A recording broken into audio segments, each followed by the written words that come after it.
Hi, Assalamualaikum to Sir Azhar. I'm Nur Amira Aina from Group 1 and my other friends which is Siti Zumratul Ashikin, Syamil Nisa and Seri Suria.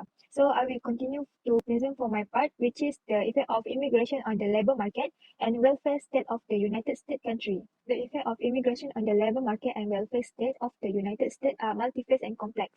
On one hand, immigration can contribute to the economy by filling labour gaps, increasing economic growth and enhancing competitiveness. On the other hand, it can also lead to the job displacement, downward pressure on wages, and increased competition for scarce resources. In terms of the labor market, immigration can have both positive and negative effects. Positive effect includes filling labor gaps, which is immigrants often fill jobs in sectors with labor shortage, such as healthcare, technology, and agriculture. Second is increasing economic growth.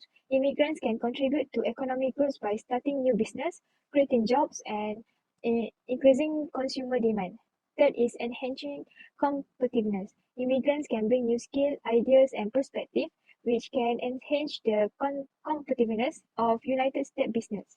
For negative effects include job displacement, which is immigrants may displace native-born workers in certain industry, particularly those with lower skill level.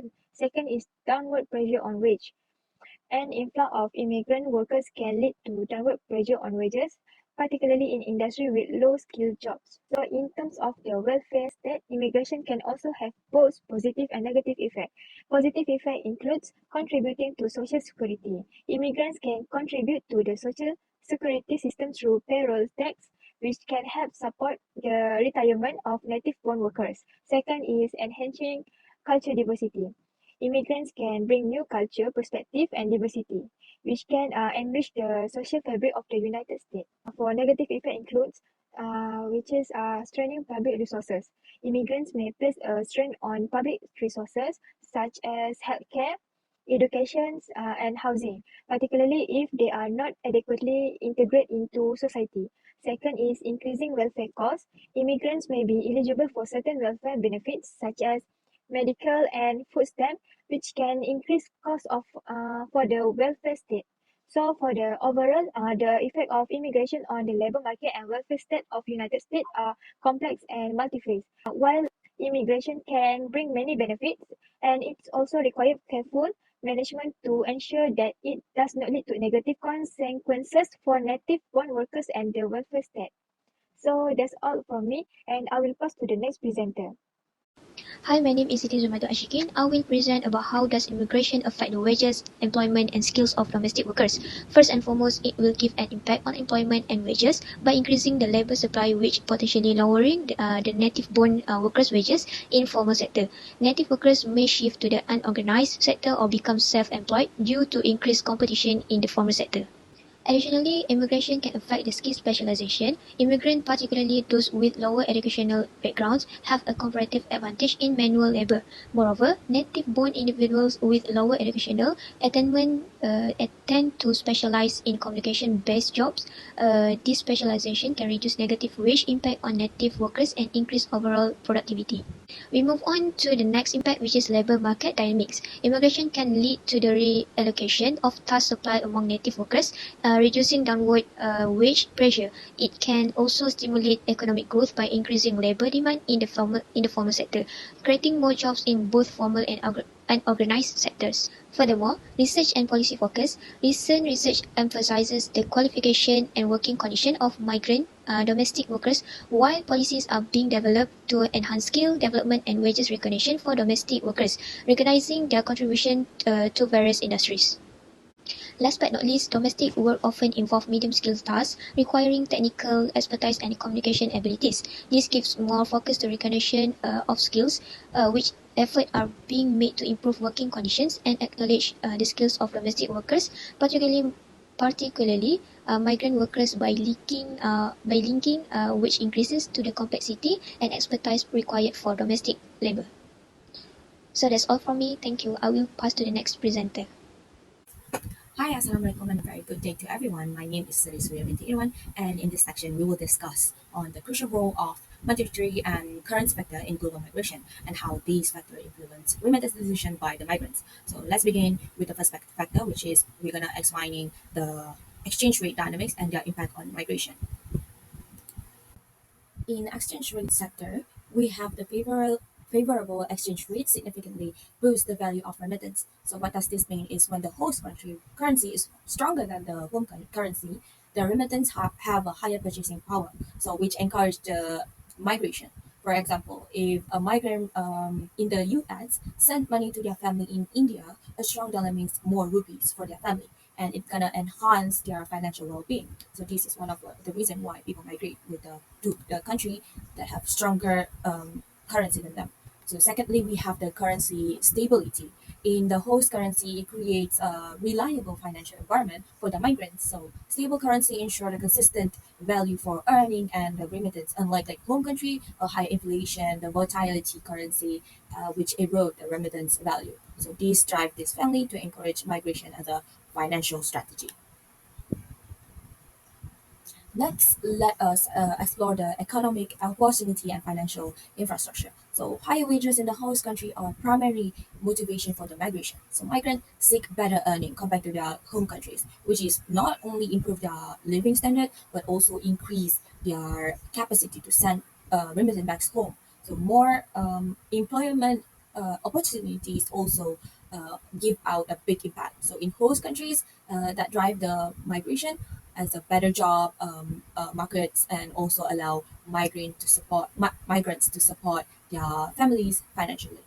And in terms of like a financial structure, the access to banking service in both host country and home country is very essential. So migrants need a reliable and affordable channel to send money home. So country with well-developed financial sector, including like banks and money transfer service, are more attractive to the migrants. So additionally, lower transaction costs for the remittance enhance more benefit of sending money home. That will encourage a higher remittance flow. This is why a lot of migrants choose to migrate to other country due to this advanced services and banking system in the other country. Now that we know why these people migrate to other countries, let us discuss on how these migrants decide on the remittance amount and the factors influencing their usage by recipient. First, we have the economic consideration, which is migrants' income level, the employment stability, and the cost of living in the host country are the key that determine on of their remittance capacity and amount. So the larger income level or the more stable of their income in the host country, the larger of the remittance they will send back home in the home country to their families. This is because if you have more money, you will send more money to your family. If you have a lower salary, it's not possible for you to send a huge amount of money consistently to your family back in your home country. Okay, so next we have the family and social obligations. So family needs cultural norms and also the desire of maintaining the social status of that also motivate the migrants to send money back to their home countries. This is let's say if the migrant have a bigger family in the home country, let's say they have 3 kids, 5 kids, 6 kids, they will need to find a job in the host country that requires them to have more income level. So these will be the pinpoint where is their target to on how much they will send back to the home country. If you send less when you have a bigger family, it will not be sufficient for your family in the home country to survive in life, right?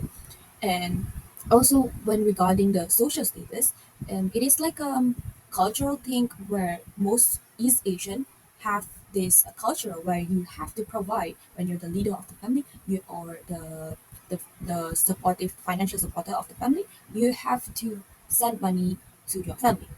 Let's say you are a son and then you have parents back at home. It will be a culture thing for you to support your family financially because your parents is already old and it is a culture thing for you to take care of them because they used to take care of you. It's not like Americans. They don't have this kind of culture because they some sort not living very. They have this culture where they live individually. So their parents need to find their own money and they will have their own money and their own money is not gonna be their parents' money. But it's different when it comes to Asian cultures. And also we have the institutional factors that a reliable financial infrastructure, favorable exchange rate, and low transaction costs, and encourage higher remittance flow. So when you have this, like I said just now, the banking system is very cheap, or the services, the transaction services are cheap, the more money they will send. So if the exchange rate or the service transaction service is expensive, it will be difficult for them to like send a huge amount of money to their family, because the transaction money already like a part of what they trying to send to their family. So it's already like take off some parts of the actual amount due to this fees, and it will be difficult for them to send more and also cover the transaction fees at the same time. I think that is all for this section. I will conclude this section with like understanding these monetary and currency factors is like a vital for the policymaker to maximize the positive impact and the remittance on the development and to support the migrants and their families effectively. And this will help on how to structure, how to manage the migrants in the country itself. I think that's all from me. Thank you for this. Let's go for the next presenter. Assalamualaikum and good day to our beloved lecturer and my teammate. My name is Shahminisa binti Nazri and I will be analyzing the globalization and gender implications. Globalization, the process of increasing interconnectedness and interdependence among nations and societies, has undeniably transformed the landscape of our economies, cultures, and societies. At its core, globalization entails the integration of economies through cross-border flows of goods, services, capital, and information. However, amidst the sweeping current of globalization, it is imperative to scrutinize its effect through a gendered lens. Today, we embark on a journey to explore how globalization intersects with gender, giving rise to myriad of implications that reverberate across the globe. We will delve into key themes such as labor market dynamics, migration patterns, access to resources and opportunities, cultural representations, and political participation. Through this analysis, we aim to eliminate the nuanced ways in which globalization both shapes and is shaped by gender norms and power dynamics. At its core, the issue of gender inequality in the context of globalization is not merely a matter of social justice, but also a fundamental economic concern. Women constitute a significant portion of the global labor force and consumer base, and their participation and empowerment are essential for driving economic growth, reducing poverty, and fostering sustainable development.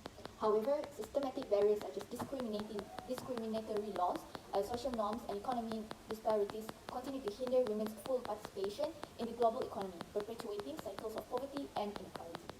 Addressing these challenges requires a coordinated and multidimensional approach that integrates gender considerations into economic policies, trade agreements, and development agendas.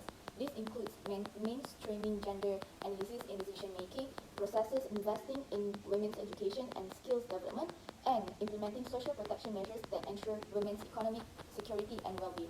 Moreover, efforts to promote women's leadership and representation in political and economic spheres are crucial for challenging entrenched power structures and advancing gender equality at all levels. Globalization has led to significant changes in the structure and dynamics of the global labor market. While it has created new opportunities for employment, particularly in industries such as manufacturing, technology, and services, it has also intensified competition and volatility, leading to precarious working conditions, wage stagnation, and job insecurity. Women, especially those from marginalized communities, bear the brunt of these challenges, facing discrimination, exploitation, and limited access to decent work and social protection.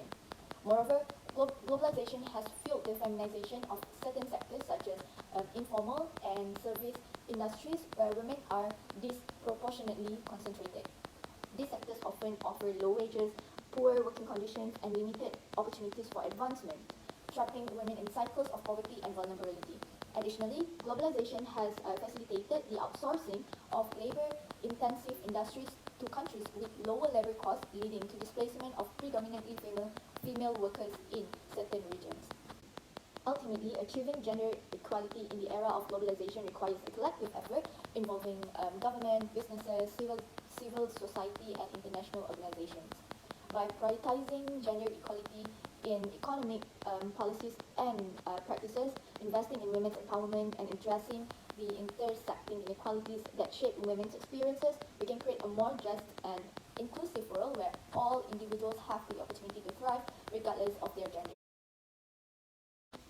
One key solution to promote women's economic empowerment through targeted interventions that enhance their access to education, skills training and employment opportunities. This includes investing in quality education for girls, vocational training programs and entrepreneurship initiatives that enable women to access higher paid and more secure jobs.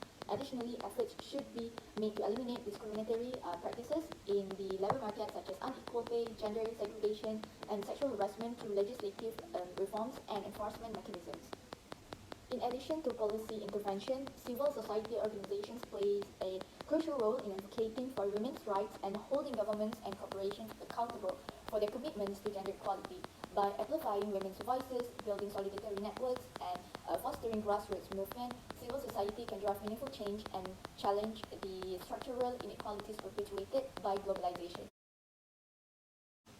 In conclusion, the globalization and gender in international political economics underscores the interconnectedness of economic, social, and political processes on a global scale. By recognizing the gender impact of globalization and adopting holistic approaches that prioritize gender equality and women's empowerment, we can harness the transformative potential of globalization to create a more equitable and sustainable world for all. As we navigate the complexities of the 21st century global economy, advancing gender equality must remain at the forefront of our efforts to build a more prosperous and inclusive future for generations to come. That is all from me. Thank you.